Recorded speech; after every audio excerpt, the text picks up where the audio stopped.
He wasn't there. He didn't speak. He didn't wave. And yet, the moment his name was mentioned, the crowd in Gabon erupted with thunderous cheers.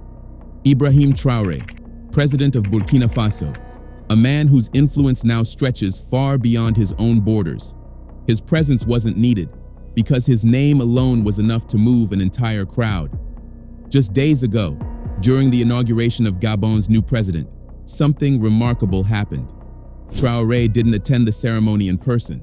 He sent a representative quietly and respectfully. But when the announcer said, "On behalf of President Ibrahim Traoré," the energy shifted. The reaction was immediate. Cheers, applause, chants. The people couldn't contain their excitement. They stood, clapped, smiled, not for someone from their own country, but for a man from Burkina Faso, a leader they've never met, but deeply admire.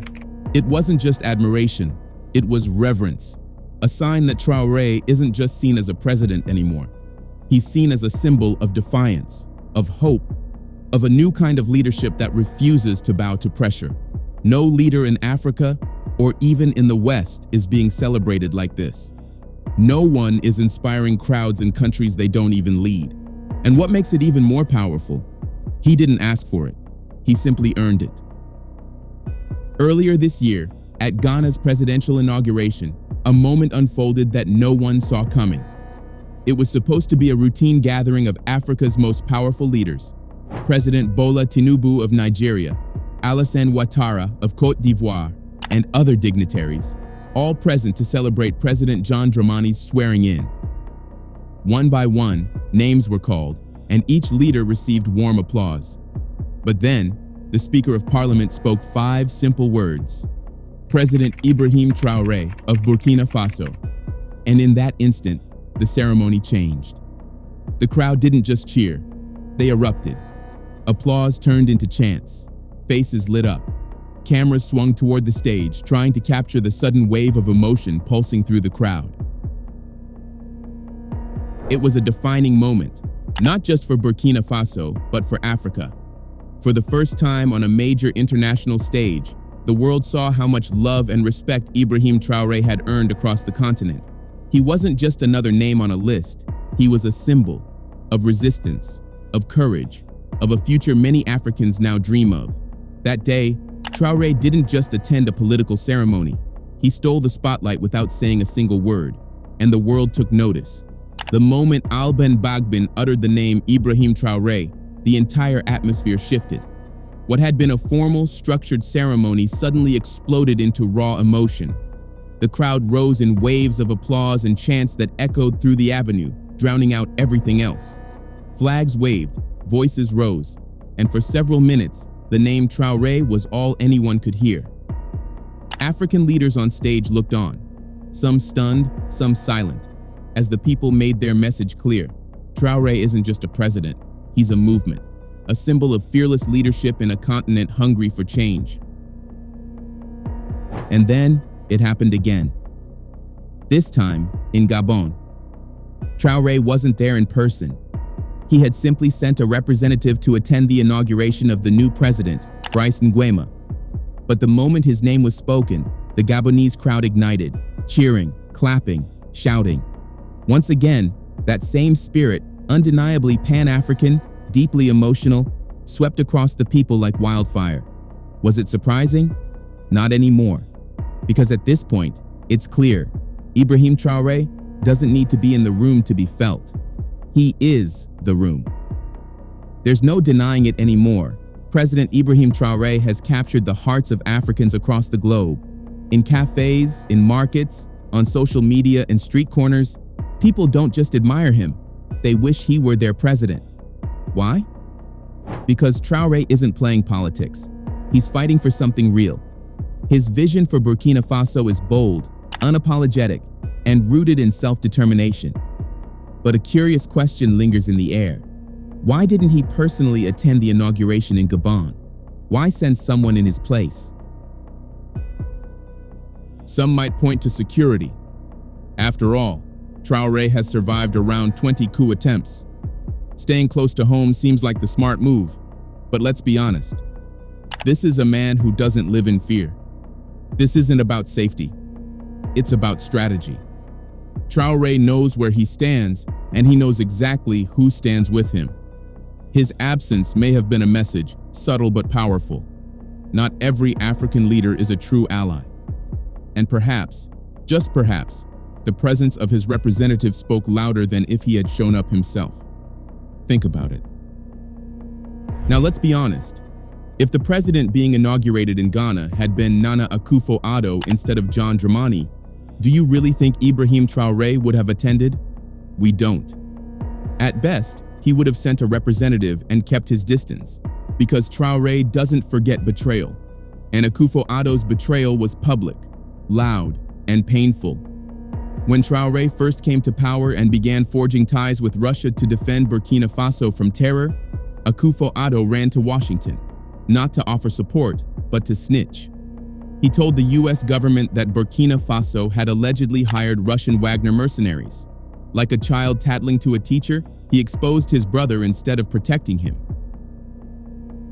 And even if that information were true, what did Ghana stand to gain? What was the point of handing Burkina Faso's security strategy to the West on a silver platter? That act didn't just violate trust, it sent a message. Akufo-Addo chose foreign approval over African solidarity. Traoré didn't take that lightly. Although Akufo-Addo would later apologize, the damage had been done. The wound was visible, and the scar remained. It wasn't until President John Dramani took office, someone Traoré views as a genuine brother, that the ice finally began to melt. That's why the crowd's reaction in Ghana wasn't just about Traoré. It was about a new chapter, one where African unity might finally mean something again. Even before he won the election, John Dramani made one thing clear. He wasn't going to repeat the mistakes of his predecessors. Standing before a crowd, he didn't hold back. He condemned the actions of the former president who ran to the US to report Burkina Faso. "We know what's happening in Burkina Faso," he said. "We should be working closer with our comrades." But instead, our president went and opened his mouth too wide. It wasn't just a political jab. It was a raw, honest moment. One African leader calling out another for abandoning the principle of brotherhood. "We're all here suffering," he continued. "And just because America calls, you get excited and start reporting on Burkina Faso?" The audience didn't need a translation. They felt the sting and the truth behind every word. That speech wasn't just bold, it was an olive branch, extended publicly, with conviction. Dramani wasn't just apologizing on behalf of Ghana. He was making a promise to restore what was broken. President Traoré heard it, and more importantly, he believed it. He accepted the apology, not with words, but with action. Since then, the bond between Burkina Faso and Ghana has grown stronger, grounded in mutual respect and shared vision. So, when Dramani's inauguration day came, it wasn't a surprise to see Traoré show up in person. This wasn't just diplomacy, it was brotherhood, finally restored. By attending the inauguration, President Traoré highlighted the growing camaraderie between Burkina Faso and Ghana, as well as the shared vision of a prosperous and secure West Africa. His participation also reflected the importance of fostering cooperation among nations in Africa in general. But now, let's talk about Gabon. Because if there was any inauguration Traoré should have attended, it should have been this one. On paper, it made perfect sense. Gabon's new leader, General Brice Nguema, is a military man, just like Traoré. He rose to power in 2023 through a coup that removed Ali Bongo, ending decades of political stagnation. At the time, the move was celebrated. It seemed like part of a new wave sweeping through Africa, from Mali to Niger to Burkina Faso, where soldiers stepped in, not for power, but for change. And yet, something feels off. Despite their shared paths, Gabon hasn't walked closely with its revolutionary brothers. Unlike Niger and Mali, who joined Burkina Faso to form the AES alliance and boldly rejected French dominance, General Nguema has kept his distance. No bold statements, no rejection of neocolonialism, no public alignment with the Pan-African movement that Traoré represents. Instead, Gabon's military regime appears comfortable maintaining the same old ties with France, playing it safe while the rest of the region rises. So, maybe Traoré's absence wasn't just about caution. Maybe it was a quiet message. Brotherhood isn't just about uniforms, it's about vision. When you peel back the layers, the truth about Gabon's 2023 coup becomes harder to ignore. This wasn't a revolution born in the streets or among the people. It was a surgical move by Gabon's political elites, crafted not to liberate the country, but to quietly remove one family from power, the Bongos. For over 4 decades, the Bongo dynasty had reigned over Gabon like royalty. It began with Omar Bongo in 1967, a man who ruled until his death in 2009. Then came his son, Ali Bongo, who inherited not just the presidency, but the entire system his father had built. And surrounding them was an empire, extended family members placed in powerful positions, living lives of excess while the average citizen struggled in silence. Gabon's oil wealth should have transformed the nation. Instead, it was funneled into the hands of the elite and the inner circle of the Bongo clan. Lavish mansions, luxury cars, offshore accounts, all protected by France's quiet endorsement. As long as the money kept flowing and the loyalty stayed intact, no one dared challenge the system. But when Ali Bongo suffered a debilitating stroke, the mask slipped. His weakness created a power vacuum, and that's when the elites made their move. Not out of loyalty to the people, but out of fear of losing their grip. The coup wasn't about ending corruption, it was about shifting who controlled it. Ali Bongo's declining health wasn't the only thing shaking Gabon in 2023. The people were already exhausted, tired of a ruling family that had held power for over half a century. In the lead-up to the presidential election, the nation's mood was shifting fast. A new hope had emerged in the form of opposition leader Albert Ondo Assa. For the first time in years, it looked like change might actually be possible. But on election day, the internet was cut off. Communications were silenced. And when the results came in, naming Ali Bongo the winner with a suspicious 64%, the outrage was immediate. Protests were brewing. The people were ready to rise. But in the shadows, a different kind of plan was already in motion. The elites, terrified that an uprising could overturn the election and expose the corruption that held their empire together, made their move. To protect their wealth, their power, and the status quo, they staged a coup.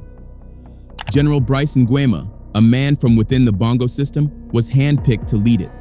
The result was swift and clean. The protest was avoided. The people were distracted, and only 3 members of the Bongo family, Ali, his wife, and son, were removed from the game. Everyone else in the elite circle stayed put. The script was familiar. Present the coup as revolutionary, cast General Brice as the savior, and ride the wave of anti-establishment energy sweeping across Africa. And for a moment, it worked. The people believed it. But behind the applause, one truth lingered. This wasn't a revolution. It was a reset, designed to keep the same players in power, just with a new face at the top. The plan had been in motion long before the first announcement. Gabon's political elites didn't just stumble into a coup, they designed it. And at the center of it was General Brice Nguema, their chosen successor. That's why, unlike true revolutionary leaders, Nguema's first priority wasn't to cut ties with France or reject neo-colonial control. On the very day of the coup, he met with French Ambassador Alexis Lamech, not to warn him, but to reassure him, to let France know that its interest in Gabon would remain untouched. Later, French media confirmed what many suspected. The French Secret Service knew about the coup in advance. They even briefed President Macron. And what did Macron say? Don't interfere. A silent green light. Because if that coup had threatened French control, it wouldn't have lasted a single day. In the days that followed, General Nguema played his role masterfully. He gave fiery speeches about corruption, arrested a few officials, and talked of restoring democracy. But it was all political theater. His true goal was clear: to become president, not by force, but through the ballot box. And in chasing that legitimacy, he crossed a line. He began to criticize leaders like President Ibrahim Traoré. When the African Union slapped sanctions on Gabon, Nguema didn't turn to the revolutionary alliance of Mali, Niger, or Burkina Faso. Instead, he toured the old guard, visiting presidents in Côte d'Ivoire, Cameroon, Chad, and Congo, leaders known for their ties to France. And unsurprisingly, it worked. The African Union lifted the sanctions, but here's where the story takes a sharp and unexpected turn. It was during his visit to the Ivorian president that General Brice Nguema made his position clear, and it shocked many. Speaking to a man widely seen as a puppet of French interests, Nguema criticized the decision made by Mali, Niger, and Burkina Faso to withdraw from ECOWAS. He didn't just express concern, he condemned their actions, urging them to return to the bloc. It was a quiet betrayal cloaked in diplomatic language. But for those who understand the dynamics, it was obvious. Nguema was echoing the voice of his patrons. Just like Côte d'Ivoire's leadership, he was walking in step with France. And that's exactly why President Traoré could never stand beside him. Not at an inauguration, not at a summit, not even symbolically. Because Traoré stands for something different, something bigger. The roar of the Gabonese crowd at the mere mention of his name wasn't just a fluke. It was a reflection of the pulse beating across Africa. People see in Traoré what they've longed for, a fearless, Pan-African leader who speaks the language of resistance. Since taking power, he has channeled the revolutionary fire of Thomas Sankara, not just through words, but through bold action. From cutting ties with colonial powers to forming strategic alliances rooted in African unity, Traoré hasn't just promised change, he's embodied it. And while some leaders may bow to foreign influence, the people know who's truly fighting for them. In just 3 years as interim leader, Ibrahim Traoré has launched a bold and uncompromising mission to wipe out every trace of Western control from Burkina Faso's soil. He expelled French troops, declared the country's intent to solve its own security crisis, and openly rejected foreign interference. In their place, he welcomed Russian advisors and military cooperation, turning to a global partner that, unlike France, doesn't come with colonial baggage. These moves didn't just stir controversy, they sparked admiration. From Ouagadougou to Accra, from Nairobi to the African diaspora in Paris and New York, Traoré's approval has skyrocketed. To many, he's not just a president, he's a symbol of African pride and independence. But Traoré's revolution isn't just about flags and soldiers, it's about money. It's about reclaiming what belongs to Burkina Faso. Under his leadership, the country rewrote its mining laws and created a state-run mining company called SOPAMIB, short for Société de Participation Minière du Burkina. And with it, the government did the unthinkable. It took back control of 2 major gold mines from Endeavour Mining, a London-based corporation. For decades, the wealth under Burkina Faso's feet flowed outward, lining the pockets of foreign shareholders. Now it's being redirected inward to serve the people. It was a seismic shift, and for those who've long dreamed of a self-sufficient Africa, it marked a turning point. Traoré wasn't just speaking revolution, he was delivering it. In April 2025, Burkina Faso took another bold step in its mission to reclaim its natural wealth. The military-led government granted a major industrial mining license to Nordgold, a Russian company, for a new gold project expected to generate over 51 billion CFA francs, roughly $89 million, for the national budget.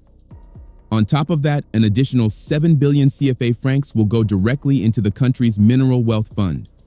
For a nation long exploited by foreign powers, this wasn't just an economic move, it was a declaration. A sign that Burkina Faso was no longer waiting for permission to own its future. This decision followed a clear message from the government earlier that same month. Burkina Faso wants more control over its mines, its deals, and its destiny. Under President Traoré, the country is shifting away from dependency and toward economic nationalism. The long-term results may still be unfolding, but the direction is unmistakable.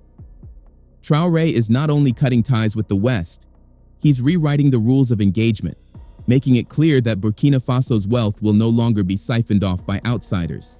This is about sovereignty, about survival, and for many Africans watching, It's a powerful example of what self-determination can look like.